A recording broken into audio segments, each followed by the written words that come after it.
गावे गावे होला सेवा चारा चाता जाए के माना करेला हो राम। कहीं तू सासु जाई तीता दुख के निदाना होइत हो राम। कहीं तू सासु जाई तीता दुख के निदाना होइत राम।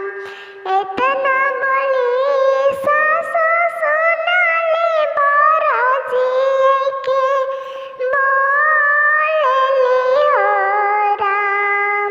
जानती घर के घुमा करता चर्चा में घूमी घूमी खेलेली हो राम। जानती कुरा के घुमा करता चर्चा में घूमी घूमी खेलेली हो राम।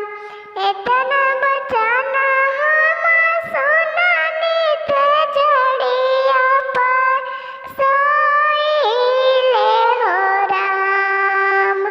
रात भर गुरु के गोहारानी ता सासु मनवा बदल देती हो राम।